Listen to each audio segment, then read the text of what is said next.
ví dụ mà lan man ví dụ liền bảy bảy mờn mà lan 30,000 cái gì lại mấy cho nó chạy 20,000 ban ấy chứ phải lời 20,000 ban hết sao tại đây chạy như vít đây lấy nè chạy như vậy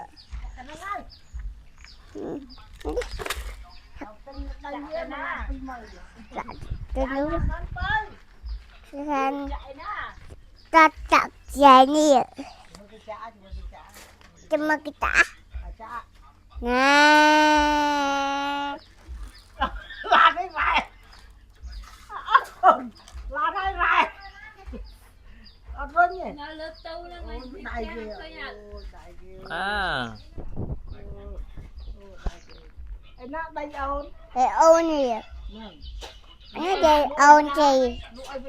nó giờ ai bồi bố bà ôn lên đi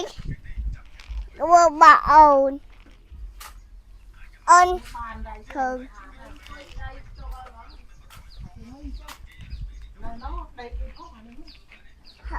hứ hứ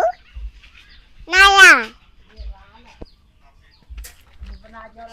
Janice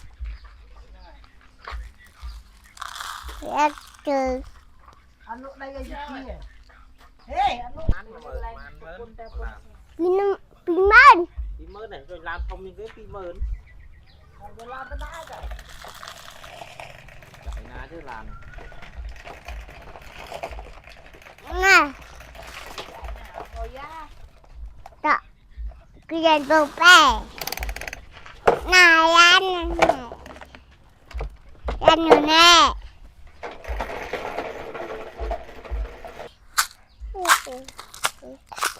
đi Tình cờ Tình cờ Tình cờ Tình cờ Chạy trên này bạn chứ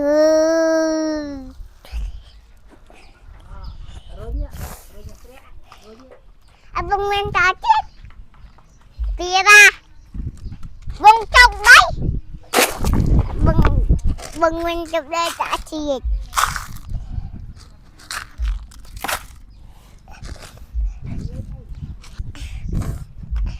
thôi giật rồi giật đây đây đặt xe nhiều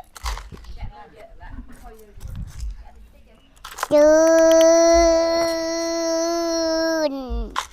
chun hai bưng nguyên trên ai kia vậy đừng miss ion đi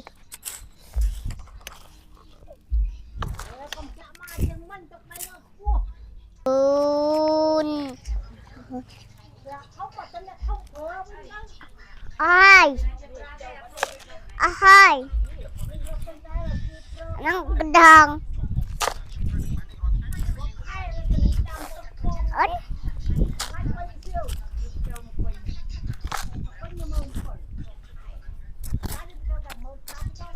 này bà giờ kia này bà bơi này bà dâu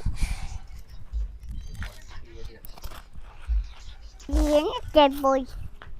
nó ra gì kia như thầy bồi